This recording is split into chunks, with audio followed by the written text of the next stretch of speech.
अनादि सबका स्वामी, अजन्मा जो मुझे लखे, मनुष्यों में हजारों वो, पापों से सब मुक्त हो। अब इस तीसरे श्लोक में भगवान अपने वास्तविक तत्व रूप का वर्णन कर रहे हैं। हम सब जानते हैं कि ये विभूति योग नामक अध्याय है।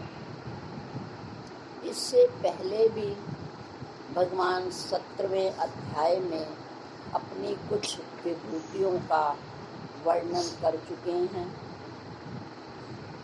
जैसा कि 17वें अध्याय में उन्होंने कहा था, जल में रस मैं ही हूँ, प्रभा हूँ सूर्य चंद्र की, वेदों में ओम शब्द, खम में नरों का पुरुषार्थ मैं, सुगंध धरती में का, अग्नि का मैं प्रकाश हूँ। यानी उन्होंने यही कहा कि जल में जो रसात्मकता है वो मेरी ही है, पृथ्वी में जो सुगंध का गुण है वो मेरे ही कारण है, और जो जो भी प्रकृति की वस्तुएं हैं उन सब में मैं ही मैं हूँ। इसी तरह 9वें अध्याय में भी उन्होंने अपनी कुछ विभूतियों के बारे में कहा। मंत्र, होम, द्रव्य, अग्नि, मैं हूँ, हवन की क्रिया, सब जगत का पिता माता, धाता मैं हूँ, पिता मैं ऋग यजु साम वेद मैं ही हूँ। तो वो भूमिका पहले से ही बना रहे हैं। और अब 10वें अध्याय में तो वो आगामी 4थे, 5वें, 6ठे इन सभी श्लोक में वो अपने विभूति का ही हमें दर्शन कराएंगे। कहने का तात्पर्य ये है, भगवान कह रहे हैं कि तुम एक होकर भी अहो, रखते अनेकों वेश हो। कवि मैथिली शरण गुप्त ने भी उनके बारे में यही कहा कि तुम एक होकर भी अहो, रखते अनेकों वेश हो, आद्यंतहीन अचिंत्य अद्भुत, आत्मभू अखिलेश। तो इन शब्दों से भी हमें प्रभु की व्यापकता का दिग्दर्शन हो जाता है। अब विभूति क्या है?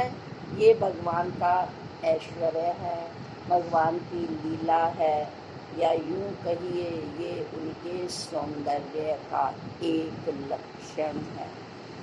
जैसे ये शरीर है, हम इस शरीर में तरह तरह के वस्त्र पहनते हैं।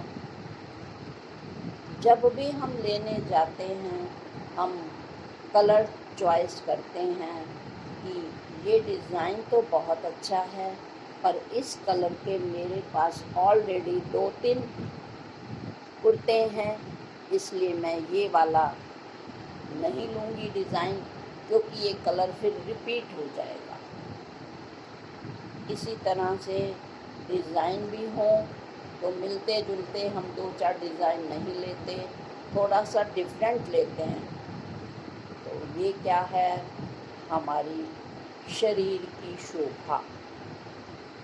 तो जिस तरह कपड़ों से भले ही हमारे शरीर की शोभा हो जाए, अलग अलग रंगों के, डिज़ाइन के या मटेरियल के हम कपड़े पहनते हैं, तो परंतु शरीर उससे अलग होता है। कपड़ों का इतना महत्व नहीं होता जितना महत्व शरीर का होता है। ठीक इसी प्रकार जैसे वस्त्र शरीर के लिए हैं, पर वस्त्र की महत्ता शरीर जितनी नहीं है। ठीक इसी प्रकार भगवान कहते हैं, प्रकृति में जो भी कुछ तुम्हें सौंदर्य नजर आ रहा है, वो सब मेरा ही ऐश्वर्य है, मेरी विभूति है। जैसे कि उन्होंने कहा, घाट वाले बाबा जी ने एक स्थान पर पंक्तियां लिखी हैं, मुझसे पहले यह जगत न था, मैं ही संसार बनाता हूँ। नीले गगन में प्रातः ही मैं सूर्य उगाता हूँ। मेरे ही संकेतों से मैं शशि को नाच नचाता हूँ। मेरा यह अद्भुत खेल सखे, मैं ही सबको बतलाता। तो उन्होंने कहा, ये मेरी विभूति है। आकाश में जो आज दिन के समय आपको चमकता सूर्य नजर आता है, तो सौंदर्य प्रकृति के सौंदर्य के लिए और प्राकृतिक प्राणियों की सुविधा के लिए गगन में मैं सूर्य को चमकाता हूँ। तो दूसरी तरफ जो रात के समय सुंदर चंद्रमा हमें दिखाई देता है, वो मेरे संकेतों से ही निकलता है। ये सब मेरा एक अद्भुत खेल है और मेरे ही आश्रित ये सब अपना अपना काम कर रहे हैं। मेरी अध्यक्षता में ही प्रकृति का काम हो रहा है। हमारे शास्त्रों में कहा इस श्लोक को, एकः देवा सर्वभूतेषु गूढ़ा, कर्माध्यक्षः सर्वभूत अंतर आत्मा। मैं एक ही देव हूँ जो सभी भूत प्राणियों में छिपा हुआ हूँ। जितने भी प्रकृति के ये तरह तरह के उपकरण हैं, ये हवा है, चाहे सूर्य, चंद्रमा, ये पृथ्वी, सब मेरी सत्ता से अपने अपने गुणों के अनुसार काम कर रहे हैं, पर इनके पीछे मेरा ही संकल्प काम कर रहा है। जैसे ऑफिस में सब कर्मचारी, चाहे वो चतुर्थ श्रेणी के हों, चाहे वो ए ग्रेड कर्मचारी हों या बी ग्रेड, वो सब अपने अपने काम में लगे हैं, पर वो किसका संकल्प है, किसकी योजना के अनुसार काम कर रहे हैं, वो योजना करता कोई उनसे अलग है।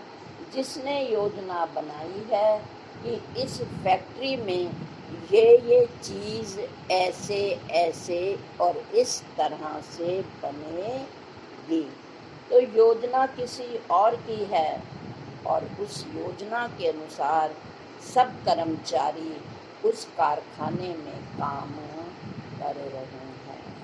तो इसलिए भगवान ने कहा, कर्माध्यक्ष, मेरी अध्यक्षता में ही रचे प्रकृति कर्म ये। यंत्राकार फिराता हूँ भूतों को निज शक्ति से। दूसरी जगह भी उन्होंने कहा, सबका उत्पादक मैं, मेरे में सब हो रहा। सबका उत्पादक मैं, मेरे में सब हो रहा। तो कहने का तात्पर्य ये है कि भगवान अपनी सत्ता को सिद्ध कर रहे हैं। गीता में एक और स्थान पर कहा, मैं ही सबों के हिये में बसा हूँ, मुझसे स्मृति ज्ञान ना जान ना वो, सब वेद द्वारा लख योग्य मैं हूँ, वेदांत करता सबका नियंता। सबका उत्पादक मैं, मेरे में सब हो रहा। तो हर जगह तरह तरह के, चाहे वो किसी उपनिषद के श्लोक के द्वारा बताया जा रहा है या महापुरुषों के अनुभव के द्वारा बताया गया। एक स्थान पर एक महापुरुष ने यही कहा कि मैं ईश्वर सबका प्राण, तू भी ईश्वर ऐसा जान। मैं ईश्वर हूँ सबका प्राण, मैं भी ईश्वर हूँ, तू ऐसा जान। तो कहते हैं मैं तो हूँ ही सबका प्राण आधार, मैं तो सबका प्राण आधार हूँ ही, पर ईश्वर जीव अंश अविनाशी, तुम भी मेरा अंश हो, इसलिए तुम भी अपने को ईश्वर रूप जानो। तो भगवान के कहने का तात्पर्य ये है कि विभूति और योग, आपको इन विभूतियों से तो काम करना है, पर आपकी दृष्टि कहाँ रहनी है? आधार पर।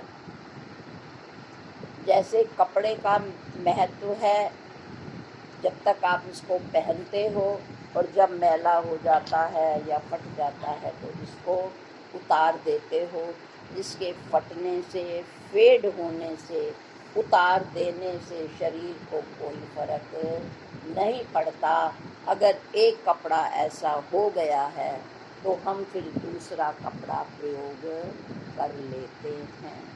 तो भगवान कहते हैं ये जो कुछ आपको वन उपवन, ये तरह तरह के जंगल में पशुओं का सौंदर्य, पक्षियों का चहचहाना, रंग बिरंगे अनेकानेक प्रकार के उड़ते नजर आ रहे हैं, उन सबको देखो, परंतु उनका आनंद लो, पर लौट कर किसमें आओ कि ये सबका आधार एक परमात्मा ही है।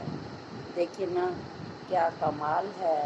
बार बार भगवान हमें यही निश्चय कराने जा रहे हैं कि जब तक अपने को कुछ अलग समझोगे तो जीवन जो है कुछ और होगा, भूल जाएंगे। और यदि मूल को जान लेंगे तो हमारे जीवन में कुछ और ही रंग आएगा।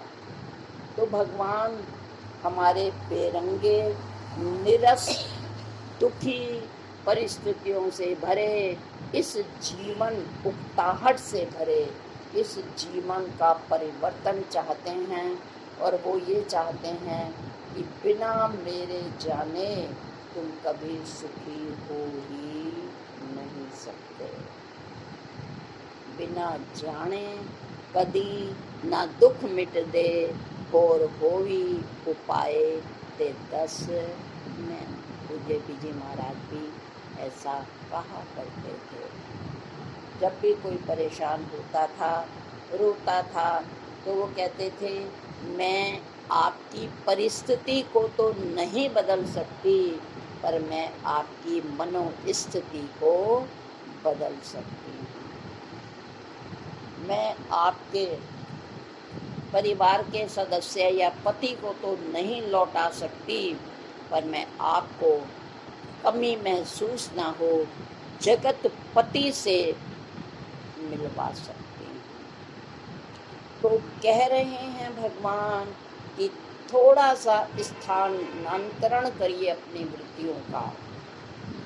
हर समय जो हम नाम रूपों में फंसे रहते हैं और उसमें सुखी दुखी होते रहते हैं, तो भगवान कह रहे हैं कि पीछे लौटिए कि इसका आधार कौन है। तो कहते हैं जिन सुंदर झरनों का, प्राकृतिक पर्वतों का, ठंडी ठंडी हवा का जो आप अनुभव करते हैं और खुश होते हैं, यदि मैं इनमें से अपना चेतनत्व खींच लूँ तो ये कोई भी तत्व आपको आकर्षित नहीं कर सकता, क्योंकि उसकी जो क्रिया शक्ति है वो मेरी विद्यमानता के कारण ही है। एक बार ऐसे ही सभी जल देवता, वायु, अग्निदेव, पृथ्वी, ये सब बैठे हुए थे और स्वाभाविक है अपनी अपनी सत्ता का वर्णन कर रहे थे। जल ने कहा, अगर मैं अपना आपा खो दूँ और मैं अपने करने पे आ जाऊँ तो मैं सृष्टि का बाढ़ के द्वारा तहस नहस कर सकता हूँ, मेरे में इतनी शक्ति है। वायु ने अपना तर्क दिया कि अरे तुमसे शक्ति, तुम तो फिर भी दिखाई देते हो, मैं तो अदृश्य शक्ति हूँ और बिना किसी के देखे इतनी जोर से हवा चलाऊं, आंधी तूफान आए कि मिनट में सृष्टि नष्ट हो सकती है। यही आर्गुमेंट अग्नि ने दिया कि अरे मैं अगर चाहूँ तो 1 मिनट में दावानल द्वारा, बड़वानल द्वारा मैं इस सृष्टि को भस्म कर सकती हूँ। और पृथ्वी ने भी कहा कि मैं तो सबको धारण करती हूँ, पृथ्वी में धारणा शक्ति होती है, यदि मैं ही धारणा ना करूँ सृष्टि को तो सृष्टि का कोई अस्तित्व सिद्ध ही नहीं होता। सब अपने को बढ़ा चढ़ाकर अपनी वर्णन करने लगे शक्तियों का, और फिर आपस में तय हुआ वो ब्रह्मा जी के पास गए। सबने जब ये बात कही, उन्होंने कहा ठीक है आप लोग बैठ जाइए, अभी पता लग जाता है किसमें कितनी शक्ति है। दरबार में तिनके मंगवाए गए और पहले जल देवता से कहा गया, आइए जलदेव अब इन तिनकों को जरा डुबो दीजिए। और इससे पहले उन्होंने उनसे अपनी सत्ता खींच ली, और जब अपनी सत्ता खींच ली तो जल की शक्ति समाप्त हो गई और वो कुछ भी नहीं कर सके। यही हाल वायु देवता, क्रमशः अग्नि और पृथ्वी का रहा। भगवान अपनी अपनी शक्तियाँ खींचते रहे और ये सब तत्व निष्क्रिय हो गए, और तब उन्हें पता लगा कि पीछे तो शक्ति किसी और की है। उदाहरणार्थ, हमने एक तरफ फ्रिज चल रहा है, दूसरे तरफ कपड़े धोने की मशीन लगी है, तीसरी तरफ हमने मिक्सी चलाई है, मिक्सी अपना वर्णन कर रही है, मैं न हूँ तो कैसे पीसी जाए, ये कैसे दाल पिसेगी, कैसे मसाला बनेगा, आदि आदि। फ्रिज कहे यदि मैं ना ठंडा करूँ सामान को, इनका सामान खराब हो जाए। मशीन अपनी जगह कहे कि यदि मैं कपड़े ना धोऊँ तो ये तो फिर इनके मैले गंदे कपड़े पड़े रहें। तो इनके लिए तो बहुत मुश्किल हो जाए। और ऐसी अपना वो कहे कि ये तो गर्मी में मर जाएंगे, सब अपने अपनी दलील दे रहे हैं। और अगर इतने में लाइट चली जाए तो बताइए, इतनी बड़ी कपड़े धोने की मशीन का, इतने लंबे ऊंचे फ्रिज का, छोटी सी मिक्सी का, सबका एक साथ कोई अस्तित्व सिद्ध नहीं होता। ठीक किसी प्रकार भगवान कह रहे हैं, व्यवहार तो आप विभूतियों से करो, ये मेरी विभूति हैं। यदि ये ना हो तो इस संसार का कार्य व्यापार चल नहीं सकता। जैसे कि अब देख रहे हैं, हवा का अभाव है तो घुटन हो रही है, पर इसमें केवल वायुदेव का नहीं है, पीछे सत्ता किसकी है। इसलिए तो हम हवा की प्रार्थना तो नहीं करते। जब अब गर्मी है, हम वायुदेव की प्रार्थना करते हैं। क्या कहते हैं, हे भगवान थोड़ी देर ठंडी ठंडी हवा चला दे।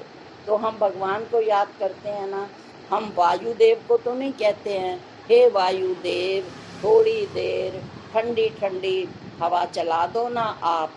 हम कहते हैं, हे भगवान कृपा कर दो, जरा बरसात कर दो ना, जल डाल दो ना। हम जल देवता से तो नहीं कहते, आओ जल देव, आओ बादल, आओ वर्षा की बूंदें, हमें ठंडा कर दो।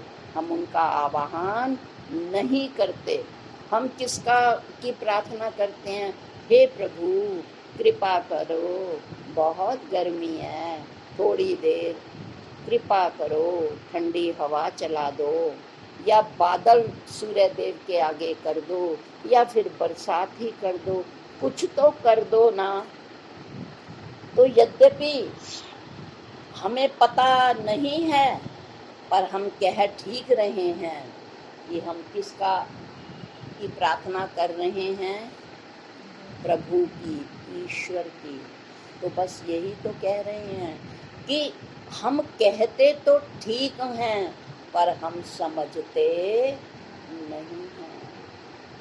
वाच्यर्थ तो ठीक है, पर हमारा दृष्टि नहीं बनी हुई। वाणी से तो हम ठीक कह रहे हैं, परंतु क्योंकि अभी उन्होंने कहा ना, सब वेद द्वारा लख योग्य मैं हूँ, तुम्हें मेरा यथार्थ ज्ञान बिना वेदों के हो ही नहीं सकता। सब वेद द्वारा लख योग्य मैं हूँ, वेदांत करता सबका नियंता।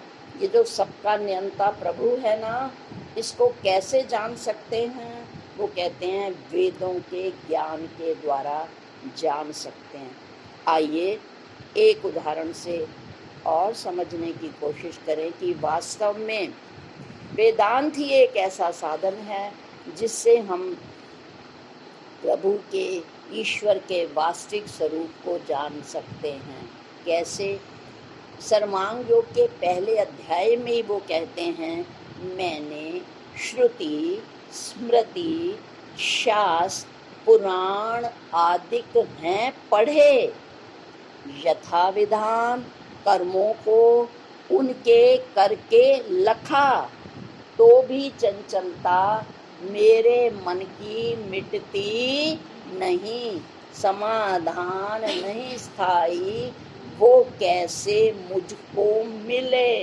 अब इसका मतलब है कि श्रुतियों से, स्मृतियों से, पुराणों का ज्ञान भले ही कितना हो जाए, परंतु जब तक वेदांत सिद्धांत का ज्ञान ना हो, तब तक हम भगवान के वास्तविक स्वरूप को नहीं जान सकते।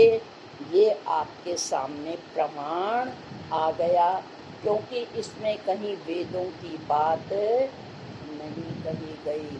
तो इसका मतलब है वेदांत का अर्थ ही यही है, विद अंत, जिसका ज्ञान होने से फिर जानने का अंत हो, जाता है, फिर किसी और को जानने का शेष नहीं रह जाता। वही बात दालक ऋषि जी की कि क्या तुम अपने गुरु से वो विद्या ले आए हो जिसके जानने के बाद कुछ जानना शेष नहीं रहता, जिसके पाने के बाद कुछ पाना शेष नहीं रह जाता। और जब उन्होंने मना किया, पुनः वो अपने गुरु के पास गए तो गुरु ने यही कहा कि ये वेदांत सिद्धांत और उपनिषदों का ये सब ज्ञान सिर्फ तुम्हारे पिता को ही आता है, इसलिए अपने पिता के वेदांत सिद्धांतों को जरूरत पुराणों की भी है, उपनिषदों की भी है, परंतु सहायक साथ साथ। पर मुख्य साधन क्या है? वेदांत, जिसको जानने के बाद फिर कोई और जानना शेष नहीं रह जाता। तो भगवान यही बता रहे हैं, अपने स्वरूप के बारे में कह रहे हैं कि मेरा स्वरूप कैसा है? अनादि है, वही आदि सच, जुगाद सच, है भी सच, नानक होसी भी सच। शुरू के अध्याय में भी भगवान ने अर्जुन से कहा, पूर्व में मैं नहीं था क्या? क्या तू राजा ना थे कभी? कि माँ ये सब ही आगे ना होंगे ये भी नहीं। यानी ये सृष्टि का भी क्रम चलता रहेगा, नाम रूप बदलते रहेंगे, परंतु आधार रूप में मैं हमेशा ही रहूँगा। सृष्टि बदलेगी, मनवंतर बदल जाते हैं, उनके अनुसार उनके देवता भी बदल जाते हैं। अलग मनवंतर का अलग ब्रह्मा जी होते हैं, अलग देवी देवता होते हैं, मनवंतर बदल जाते हैं, युग बदल जाते हैं, युग पुरुष बदल जाते हैं, पर एक यदि नहीं बदलता तो वो कौन है? भगवान कृष्ण इसमें अपने शरीर का वर्णन नहीं कर रहे, बल्कि तत्व का वर्णन कर रहे हैं। विचार कीजिए, इतिहास हमें बताता है कि भगवान जब इहलोक से गए, भगवान श्री कृष्ण जी, तब उनकी आयु 125 वर्ष थी। कहते हैं ना ऐसा, तो उनकी भी एक आयु है। यानी जो हम मुरली मनोहर कृष्ण की बात कहते हैं, या धनुष बाण वाले राम जी की बात कहते हैं, और ये भी हम कहते हैं कि हमने सुना है कि भगवान राम को आकर के काल महादेव ने अकेले में याद दिलाया था, प्रभु आपका अवतार कार्य समाप्त हो गया है, इसलिए कृपया अब आप यही लोग को छोड़ दें। और भगवान सुबह प्रातः उठकर फिर सरयू की तरफ गए थे, और फिर वहाँ से जैसे उन्होंने सरयू में प्रवेश किया तो कथा कहती है कि ऊपर से वाहन आया और भगवान अपने भाइयों सहित उसमें आरूढ़ होकर परलोक गमन कर गए। तो यदि वो भगवान राम, ये भगवान कृष्ण अमर होते तो कभी भी ऐसा ना कहा जाता कि बहेलिए ने भगवान के पैर में जो मणि चमक रही थी उसको हिरण की आँख समझकर तीर मारा और भगवान का देह परिवर्तन हो गया। इसका मतलब है भगवान इसमें अपने आकार का नहीं वर्णन कर रहे, अपनी विभूति का वर्णन नहीं कर रहे, किसका वर्णन कर रहे हैं? अपने आधार रूप का, जो अनादि है, सनातन है, जो सबका स्वामी है। ओम जय जगदीश हरे, स्वामी जय जगदीश हरे। तो वो सबका स्वामी है, सबका मालिक है, मालिक का अर्थ भी बीजी महाराज बताया करते कि माल जो है दुकानदारों उसका होता है, जड़ होता है, पर मालिक एक होता है। बहुत सारे गट्ठर दुकानों पर आते हैं, बहुत सारा माल दुकान पर आता है, पर उसका मालिक एक होता है। इसलिए साईं बाबा जी के यहाँ भी यही कहा जाता है, सबका मालिक एक, एक को है भाई, एक को है, सबका दाता एक को है, एक ओंकार सत्य नाम। तो वही सत्य नाम है, वही सनातन है, वही अजन्मा है। तो कहते हैं ये जानने की कोशिश करो। हम वाणी से तो ठीक कहते हैं, पर उसके लक्ष्य अर्थ को नहीं जानते।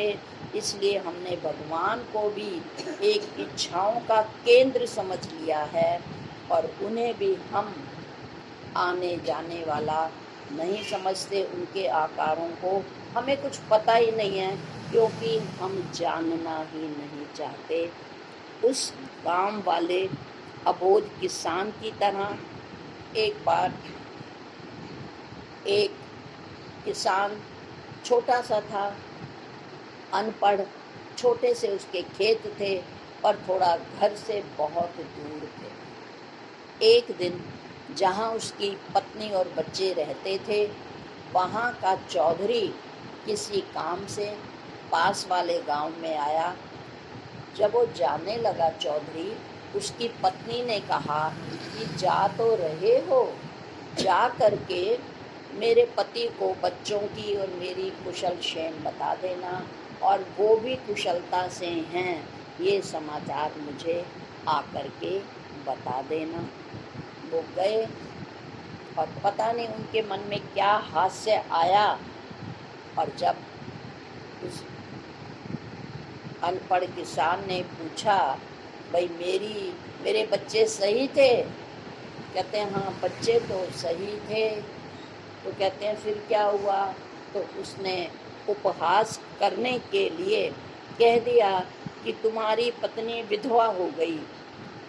अब उसने उसका अर्थ कुछ नहीं समझा, उसको लगा बस हमारा एक बंदा मर गया। उसने बिना लक्ष्य अर्थ समझे रोना शुरू कर दिया, मेरी पत्नी तो विधवा हो गई। वो रो रहा था, उसके साथ छोटे छोटे और मजदूर के बच्चे भी काम कर रहे थे। उनको रोता देख वो भी रोने लगे। सुना सुनी सब जग कहे, देखी कहे न कोई, जो देखी लख के कहे, मुझसे भिन्न न कोई। तो भगवान कहते हैं सुना सुनी की बात पे विश्वास मत करो। अरे सोचो तो सही, जिस कृष्ण की बात कर रहे हो वो तो स्वयं आने जाने वाले हैं। मैं तो कृष्ण तत्व की बात कर रहा हूँ। तो उसकी तरह, अनजान व्यक्ति की तरह उसने ना लक्ष्य सोचा, ना कुछ सोचा, वो भी रोने लगा। छोटे छोटे खेत पर जो उसके साथी बच्चे काम कर रहे थे वो भी रोने लगे। सौभाग्य से उसी घर का, उसी गांव का चौधरी सरपंच वहाँ से गुजर रहा था। उसने कहा क्या बात है भैया छोटू लाल, क्यों रो रहे हो? ये हुआ क्या? ये छोटे छोटे बच्चे भी रो रहे हैं।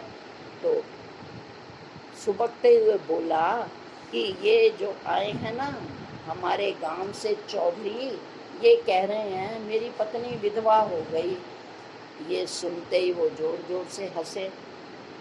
उसको तो बहुत बुरा लगा। उसने कहा कि मेरी पत्नी विधवा हो गई, इनको हंसी आ रही है। उसने कहा आराम से बैठ, मेरी बात सुन। तुझे पता है विधवा कब होते हैं और सधवा कब होते हैं? तो कहते हैं भैया मुझे क्या पता। तो उसने कहा फिर नहीं पता तो किसी से ले पूछ लिया होता।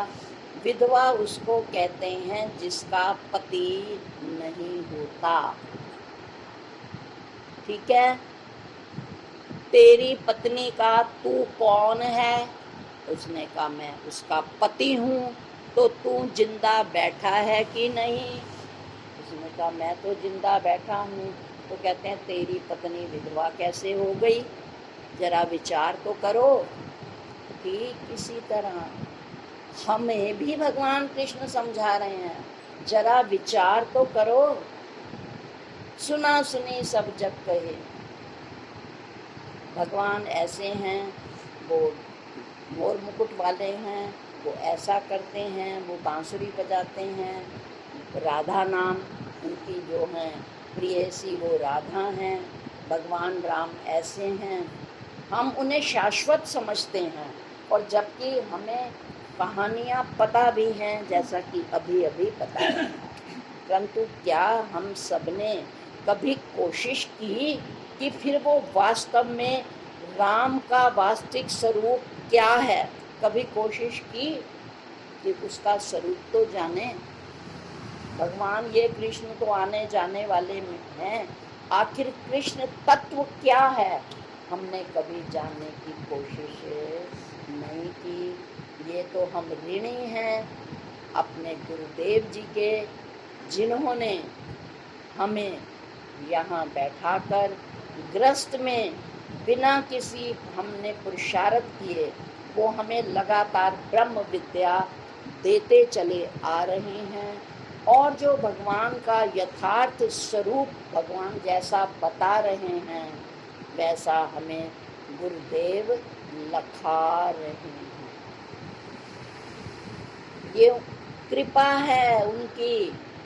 ठीक है, कहीं ना कहीं हमारे पुण्य भी जरूर हैं, पर वो तो निष्काम सेवा कर रहे हैं और हमें भगवान के वास्तविक स्वरूप का ज्ञान करा रहे हैं कि भगवान वास्तव में क्या हैं।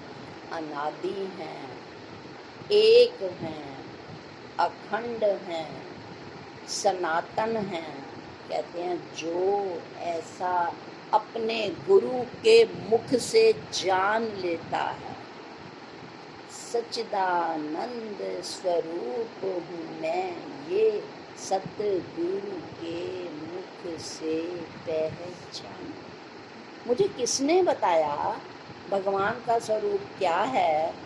सच्चिदानंद स्वरूप। सत कैसे है भगवान, चित्त कैसे है और आनंदमय कैसे हैं प्रभु, ये मुझे किसने भगवान का वास्तविक रूप बताकर मुझे आनंद मग्न कर दिया।